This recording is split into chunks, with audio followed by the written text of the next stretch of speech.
포악이요 그들에게 공의를 바라셨더니 도리어 부르짖음이었도다.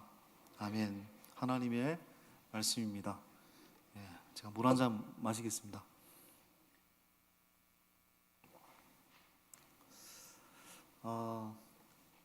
여러분, 사람들이 많이 다니는 거리에서 한 사람이 오늘 노래하고 있습니다. 그 노래는 포도원의 노래. 그런데 이 노래는 즐거운 노래가 아닙니다. 슬픔의 노래고 답답한 현실을 바라보면서 한탄하는 노래였습니다.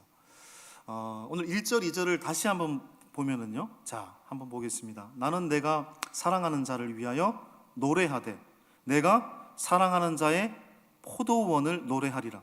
내가 사랑하는 자에게 포도원이 있으며 심히 기름진 사내로다. 땅을 파서 돌을 제하고 극상품 포도나무를 심었도다. 그 중에 망대를 세웠고 또 그 안에 술틀을 팠도다.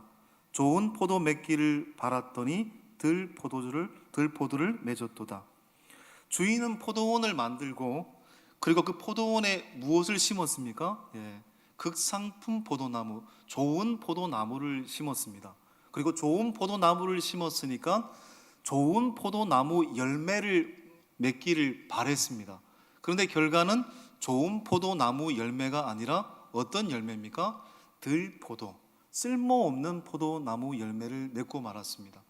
여기서 포도원 주인은 하나님을 의미하고요, 포도원은 바로 하나님이 지으신 이 세상, 좀 좁게 말하면 이스라엘 사회를 의미합니다. 그리고 포도원에 심겨진 극상품 최고의 포도나무는, 좋은 포도나무는 바로 무엇을 의미할까요?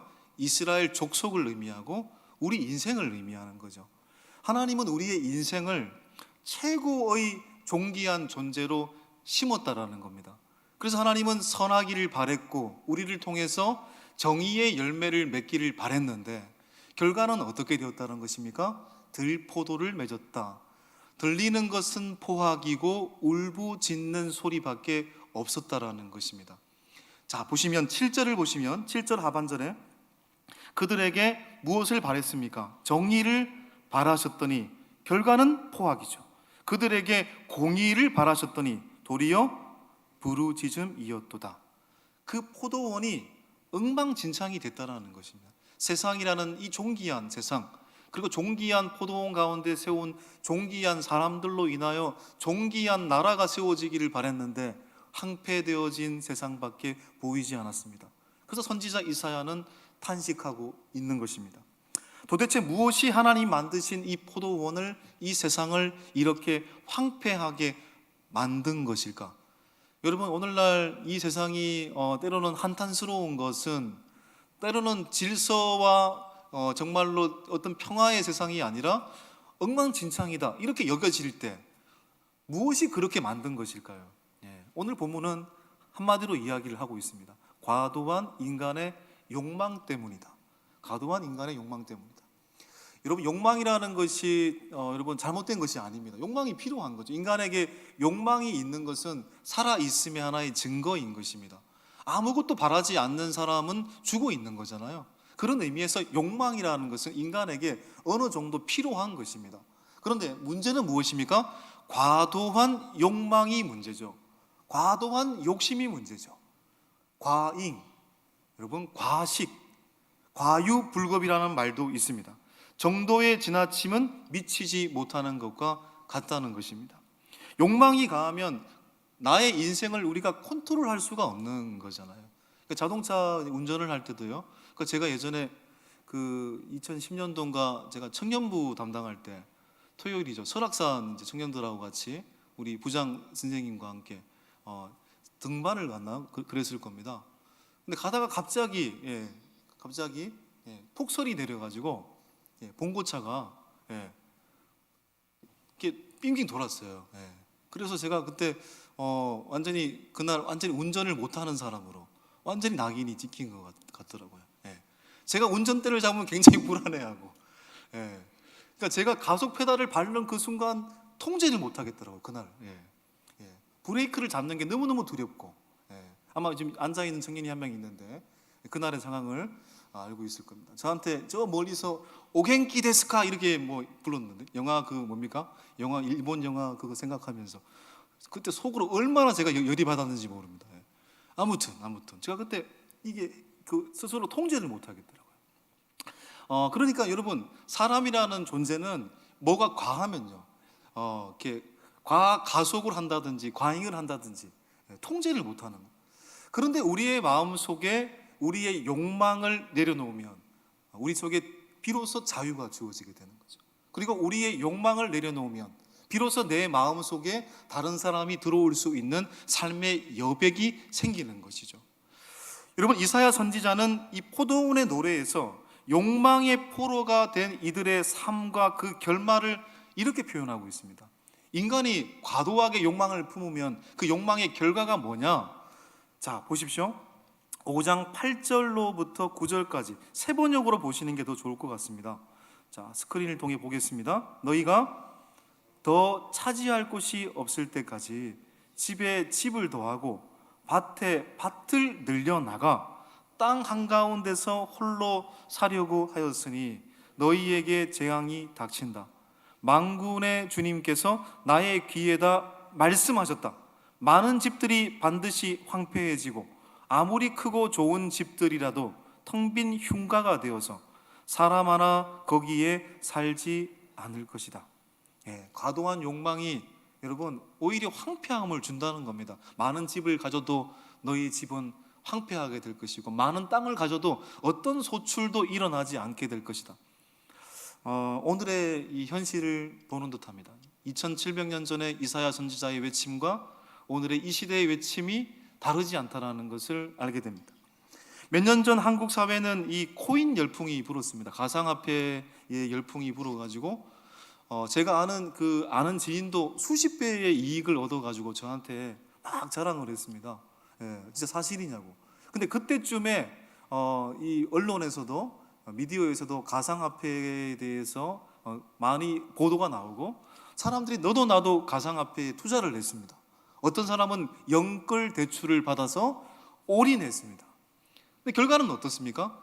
여러분, 다른 사람이 벌었다라고 생각하는 순간에 투자를 하면 어떻게 돼요, 보통? 결과가 좋지 않습니다. 그 이후에 여러분, 온 재산을 잃어버린 사람들의 이야기, 또한 그것으로 인해서 극단적인 선택을 한 사건들도 미디어에서 들리기도 했습니다. 여러분, 부동산 계급 사회라는 책에 보면은요, 노동을 통한 소득보다 투기 중심으로 이루어진 소득이 중심을 이루면 건강한 사회를 이룰 수 없다고 했습니다. 그러니까 오늘날 자연스럽게 부동산의 가치가 올라가는 것은 여러분, 그건 뭐 잘못된 게 아니죠. 우리가 뭐 다 부동산을 갖고 계시면 누구나 다 그런 경험을 하고 있을 텐데 그건 잘못된 것이 아닙니다. 그러나 진짜 문제는 뭡니까? 투기 목적으로 삶의 자세를 갖는 것, 투기 중심으로 돈을 벌기를 원하는 것, 그게 잘못된 거죠. 오늘 이 이사야 선지자를 통해서 하나님의 말씀은 오싹할 정도로 무섭습니다.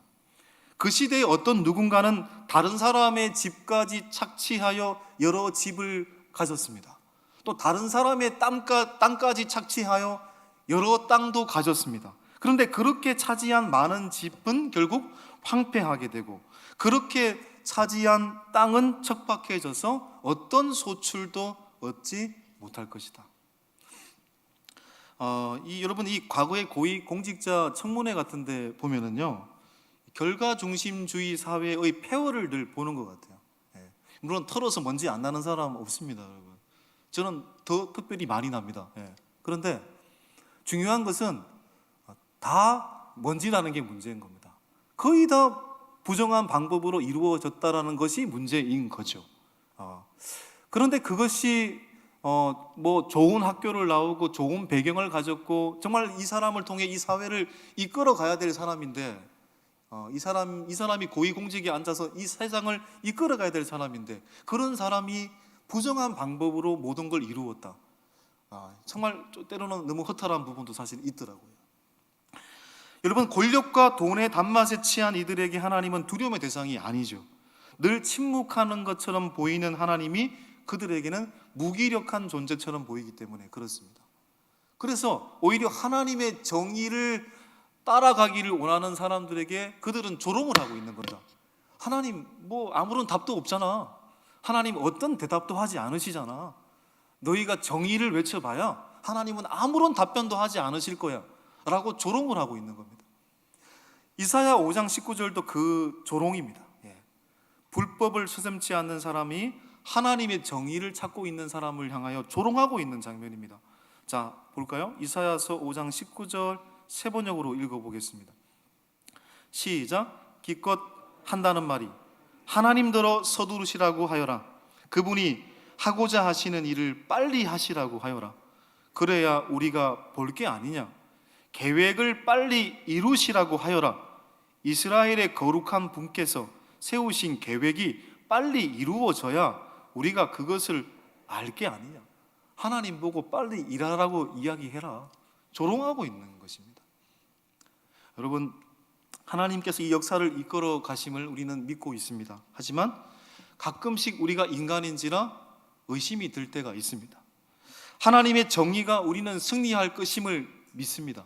하지만 우리는 인간인지라 가끔은 현실 앞에 기가 질릴 때도 있습니다. 우리는 우리의 생각보다 하나님의 생각이 높고 우리의 길보다 하나님의 길이 더 넓다라는 것을 알고 있습니다. 그러나 때로는 인간인지라 가끔은 하나님의 그 지혜가 답답해 보일 때도 있습니다. 왜 그럴까요? 문제는 시간 때문에 그렇습니다. 내가 원하는 시간에 내가 원하는 방법으로 하나님이 역사하기를 바라는데, 여러분 중요한 것은 하나님은 우리의 방식과 우리의 시간 속에서 역사하지 않습니다. 하나님의 방식과 하나님의 때는 여러분 다르기 때문에 우리의 시간과 우리의 방법대로 역사하지 않을 때가 많다라는 것을 우리가 때로는 놓치고 있는 거죠. 여러분, 그런 의미에서 우리는 왜 빨리 이루어지지 않을까 서둘고 안달해 하잖아요. 그런데 서두르는 마음, 안달해 하는 그 마음 속에 결국 무엇이 필요한 것입니까? 침묵이 필요한 것입니다. 침묵이 필요한 것. 침묵이라는 것이 무엇입니까? 하나님의 음성을 듣는 시간입니다. 하나님께 엎드리는 시간입니다. 침묵이 결국 우리의 이 문제를 해결할 수 있는 길인 겁니다. 더 서두를수록, 더 급할수록 하나님 앞에 침묵할 줄 알아야 되는 것입니다. 제가 늘 얘기하듯이 그 인디언족이 말을 타고 가다가 열심히 달리다가 중간에 서잖아요. 왜요? 서가지고 자기가 달려온 길을 바라봅니다. 왜 그렇습니까? 내가 너무 빨리 온 나머지 내 영혼이 뒤쫓아오지 못했을까 봐 뒤돌아보는 거죠. 급할수록 하나님은 멈추라고 하는 신호인 겁니다. 침묵해야 되고 오히려 그때 하나님께 예배해야 되는. 작년에 우리나라 이 이윤찬이라는 18세의 피아니스트가 이제 그 북미 최고의 콩쿠르 대회인 반 클라이번 콩쿠르 대회에서 역대 60년 역사상 최연소 우승을 했습니다. 이 반 클라이번 콩쿠르 대회가 지금은 세계 3대 콩쿠르 대회로 들어갔다고 하는데요. 여기서 우리나라의 그 이윤찬이라는 청년이 그때 당시 만 18세. 그때 이제 워낙 화제가 돼가지고 그 우리 사모님께서 너무 열심히 심취를 하셔서 제가 어쩔 수 없이 이윤찬 그 연주를 유튜브를 통해서 봤는데 저도 진짜 1시간 동안 보게 됐습니다. 놀랍더라고요. 제가 음악에 전혀 모르는 사람인데 신들린 듯이 연주를 하고, 그때 이 본선에서 똑같은 곡을 어떤 다른 나라 사람이 똑같이 연주를 했는데 이 이윤찬 이 청년이 한 연주는 좀 뭔가 달랐어요. 느낌이. 잘 모르는 저에게도. 근데 나중에 이 이윤찬이라는 이 학생의 그 기사 내용을 쭉 보니까 유학파도 아니더라고요. 피아노는 보통 어린 나이인데 쳐야 되는데 7살 때 어머니가 너 태권도 학원 갈래? 피아노 학원 갈래? 상가 피아노 학원 출신이에요. 그런데 이 피아노 하나 연주하는 것이 너무너무 즐거운 거죠. 그에게는 뭔가 과도한 욕망이 보이지 않고 그 피아노 연주 속에 내가 마치 즐기고 있다라는 느낌. 그 인터뷰를 보면 참 놀랍더라고요. 그래서 제가 이 우리나라의 이 사람들이 굉장히 이렇게 재능 있는 사람들이 많잖아요. 그래서 피아노 콩쿠르 대회에 대해서 쭉 한번 검색을 해보니까 이 쇼팽 콩쿠르 대회라는 대회가 또 세계 3대 콩쿠르 대회더라고요. 그때 이 대회에서 우리나라가 굉장히 또 좋은 성과를 거뒀던데, 특별히 2005년도에 이 쇼팽 콩쿠르 대회에서 12명이 본선에 올라가는데 그 중에 3명이 한국 사람이었습니다. 그 이제 이름이 임동혁, 예, 또 임씨가 많더라고요. 예, 임씨가 우리 아내도 임수경인데 아무것도 못 하거든요, 연주는. 예, 짝짝이, 탬버린 이 정도는 알 수 있는데 아무튼 거기 보면은 형제가 이름이 뭐냐면은 임동민, 임동혁 형제입니다. 근데 이 쇼팽 콩쿠르 대회는 5년마다 열리기 때문에 일생에 딱 한 번 나갈까 말까 하는 대회고요. 여기서 입상을 한 겁니다. 그것도 3등. 근데 이 임동민, 임동혁 형제가 3등을 했어요. 2등이 없는 3등이니까 2등이죠. 그런데 이 동생 임동혁 군이 기사를 보니까 뭔가 좀 화가 나 있는 기사가 있더라고요. 왜 화가 나냐면은 내가 내 형과 똑같은 등수라는 게 화가 나고, 두 번째 이유는 1등을 못했다라는 게 너무 화가 났대요. 그 당시에 1등을 한 사람이 누구냐면 폴란드 청년이었습니다. 그래서 그 당시 이 기사를 보니까 우리나라 사람들이 폴란드 청년에게 이 임동혁 이 피아니스트가 1등을 뺏겼다, 이런 기사들도 있더라고요. 근데 그게 아니고 나중에 이 쇼팽 콩쿠르 대회 하나 심사위원이었던 서울대 음대 교수님의 말을 빌리면, 아니다, 폴란드 그 청년이 1등이 맞다. 12명의 사람 중에 가장 탁월했다. 나머지 11명은 경쟁을 위해서 연주했지만 그 폴란드 청년은 조금 전에 임윤찬 그 청년처럼 자기 연주를 했다, 이렇게 표현을 했더라고요. 과도한 욕망이 없는, 쉽게 말해서 그 연주가 마치 즐거운 듯한 그런 연주였다라는 거죠. 경쟁이 아니고 마치 나의 연주를 했다. 그러니까 과도한 욕망이 없는 연주가 얼마나 많은 사람에게 자유를 주고 감동을 주는가, 그 피아노 연주를 통해서 우리가 느낄 수가 있는 거잖아요. 여러분, 그러니까 우리가 이 예수님의 그 산상수훈을 보면은 늘 갖는 생각은 가장 행복한 길이 뭐냐, 또 주님이 원하시는 길이 뭐냐, 조금 덜 갖고자 하는 것이고 조금 더 불편한 길을 가고자 하는 것입니다. 그 길이 바로 주님이 원하시는 길이고 가장 행복한 길이라는 것. 1등을 요구하는 시대 속에 사니까 이런 말이 우리에게 다가오지 않을 수도 있지만, 하나님 믿는 우리라도 조금 덜 갖고자 하고 조금 더 불편한 길을 가고자 하는 삶을 선택해야 된다는 겁니다. 그게 사실은 모두가 사는 길이고 또 내가 이기는 길이라는 거예요. 오늘 이사야서 5장 20절 21절을 보시면은요, 자, 이런 말씀이 있어요. 자, 읽겠습니다. 시작.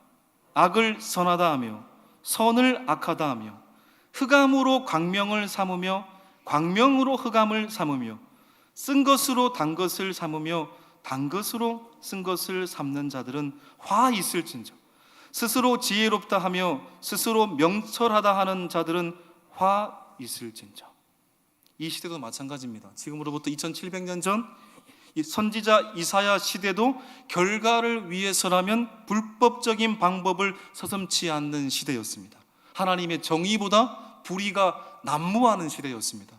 악한 영이 지배하는 시대였습니다. 이사야서 5장 20절의 말씀처럼 악을 선이라고 우기고 어둠을 빛이라고 우기고 쓴 것을 단 것이라고 우기는 시대였습니다. 원래는 세상이란 포도원은 하나님께서 마치 천국으로 만들어 놓은 거잖아요. 또 그곳에 가장 하나님 형상을 담은 인간을 세웠잖아요. 그들을 통해서 하나님은 선하기를 원했고 정의의 열매를 맺기를 원했는데, 이 포도원이 들포도 열매를 맺음으로 말미암아 엉망진창이 된 겁니다. 오늘 이 시대도 마찬가지 아닙니까? 하나님의 형상으로 지음받은 인간이 포도원이라는 이 세상을 망치고 있지 않습니까? 불법이 난무하는 시대가 되고 있지 않습니까? 이런 시대 속에서 우리는 과연 어떻게 살아야 할까? 여러분, 선지자 이사야와 동일하게 동시대에 활동했던 선지자가 한 명이 있습니다. 누굴까요? 미가라는 선지자입니다. 미가라는 선지자가 불법이 난무하고 불확실한 시대 속에 살고 있는, 마치 엉망진창이 된 포도원에 살고 있는 이 세상에서 어떻게 사는 것이 다시 세우는 길이고 회복되는 길인가, 그 대안을 제시했어요. 그게 바로 미가서 6장 8절의 말씀입니다. 구약의 황금율이라고 불리는 말씀인데, 자, 읽어보겠습니다. 시작. 사람아, 주께서 선한 것이 무엇임을 내게 보이셨나니 여호와께서 내게 구하시는 것은 오직 정의를 행하며 인자를 사랑하며 겸손하게 내 하나님과 함께 행하는 것이 아니냐. 오직 정의를 행하십시오. 인자를 사랑하십시오. 겸손히 내 하나님과 동행하십시오. 이 세 가지의 대안을 제시했습니다. 그런데 이 세 가지 대안을 늘 읽을 때마다 저는 항상 신약 성경의 이 구절을 늘 인용합니다. 고린도후서 7장 10절의 말씀. 시작. 하나님의 뜻대로 하는 근심은 후회할 것이 없는 구원에 이르게 하는 회개를 이루는 것이요, 세상 근심은 사망을 이루는 것이니라. 인자를 사랑하고 정의를 행하고 겸손하게 하나님과 함께 동행하는 길이 뭐냐? 바로 하나님의 뜻대로 하는 근심을 회복해야 됩니다. 하나님 뜻대로 하는 근심을 가져야 나를 바라보고 나를 회개할 줄 아는 겁니다. 또한 타인을 바라볼 때 그에게 공감할 수 있는 것입니다. 하나님 뜻대로 근심한다는 것은 바로 하나님의 마음으로 아파하고 하나님의 마음으로 공감한다는 것입니다. 여러분, 이 시편 130편에 보면은 이런 고백이 있어요. 시편의 기자의 고백. 시편 131편 읽겠습니다. 시작. 여호와여, 내 마음이 교만하지 아니하고 내 눈이 오만하지 아니하오며 내가 큰 일과 감당하지 못할 놀라운 일을 하려고 힘쓰지 아니하나이다. 여러분, 교만한 사람들이 주로 하는 말이 뭡니까? 주로 내가 다 안다. 내가 다 안다. 내가 다 안다. 뭘 압니까, 여러분? 모르는 게 더 많죠. 여러분, 제가 그 뭐 물건이 가끔씩 이제 필요해가지고 가끔씩 다이소 이런데 매장 유명하잖아요. 가면은 유독 제가 살 때마다 없어요. 제가 늘 돌아올 때마다 다이소가 아니고 다 없어네, 다 없어네. 웃으라고 한 얘기 아닙니다, 여러분. 다 없어. 내가 뭘 압니까? 나는 부분적으로 알 뿐이죠. 부분적으로 알 뿐이죠.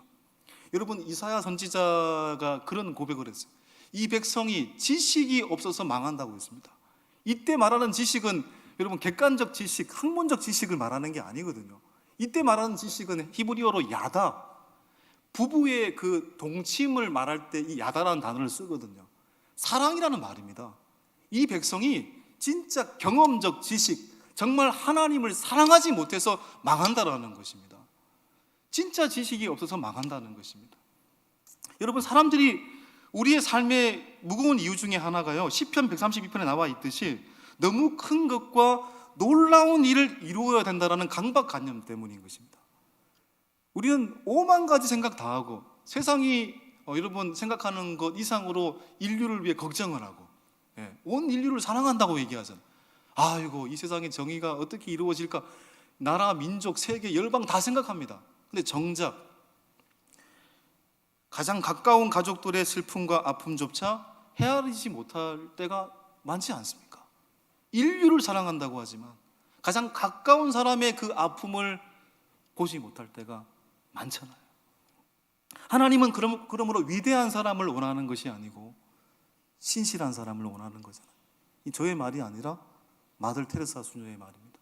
하나님은 위대한 사람으로 세우려고 우리를 부르신 것이 아니라 신실한 사람으로 세우기 위해 우리를 부르셨다고 했습니다. 제가 이제 그 결혼식 때마다 이제 그 주례 때마다 늘 하는 그 시가 있어요. 정현종님의 방문객이라는 시가 있습니다. 그렇죠? 한 사람이 온다는 것은 어마어마한 일이다. 그 사람의 과거와 현재와 미래가 오기 때문이다. 결혼식 때마다 12번 똑같이 했는데 참 대단한 시입니다. 근데 이 부분을 제가 너무 좋아하다 보니까 그분의 시 중에 광채 나는 목소리로 풀잎은이라는 시가 있습니다. 이 시도 굉장히 인사이트가 있는 시인데 한번 읽어볼까요?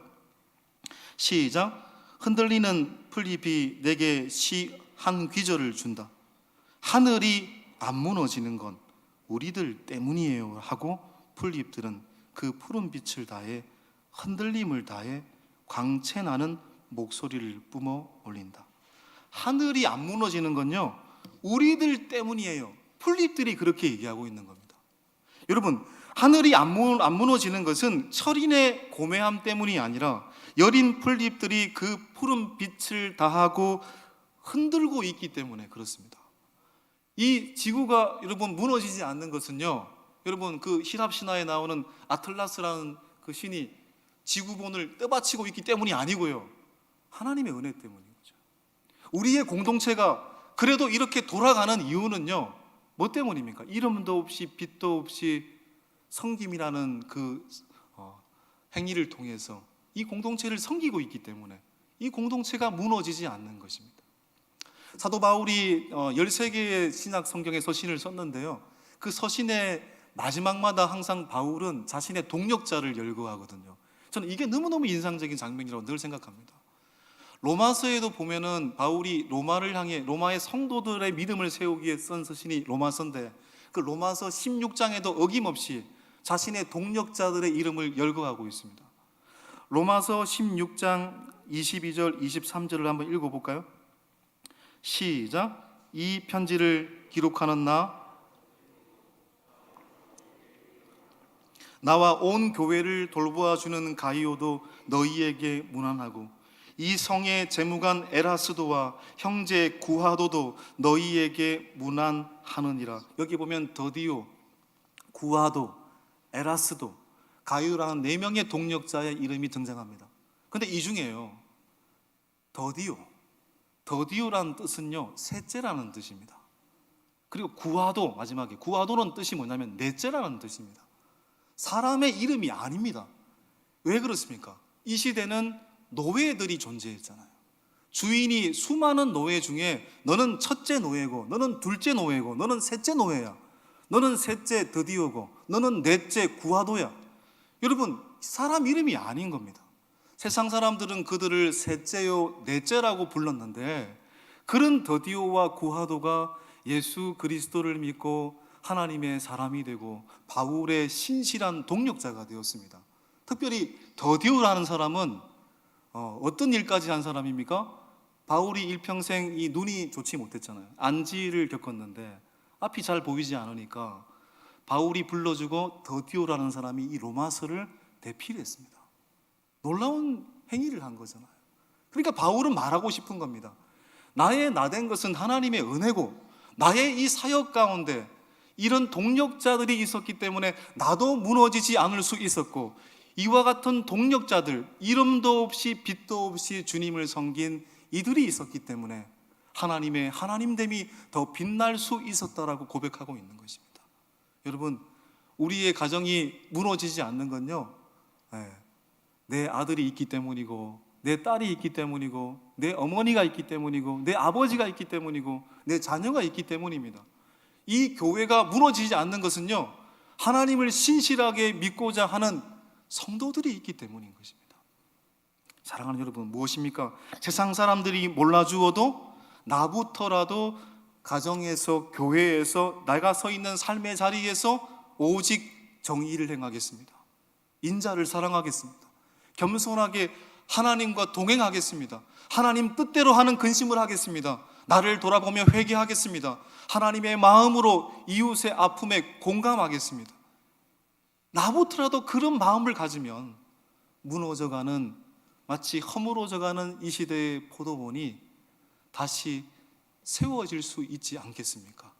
나부터라도, 오늘 특별히 설날 명절인데 가장 가까운 이 가정에서부터 나부터라도 하나님의 정의를 행하고, 이 가정에서부터 사랑하고 겸손히 주님과 동행하고 주님의 마음으로 아파하고 나를 돌아보고 이웃을 바라보는 그 삶을 시작하면, 그 노래를 부르기 시작하면 우리의 가정이 다시 주님의 은혜 안에서 아름답게 서게 되는 놀라운 역사가 일어나지 않겠습니까? 이 설날 명절 우리가 불러야 될 노래가 바로 그 노래라는 것을 깨닫고, 이 설날 명절을 통해서 그 노래를 복원하여 우리의 공동체가 아름답게 서 내려가는 복된 은혜의 역사가 세워지기를 간절히 축원합니다. 이 시간 함께 말씀 생각하시면서 찬송가 412장 함께 찬양하겠습니다.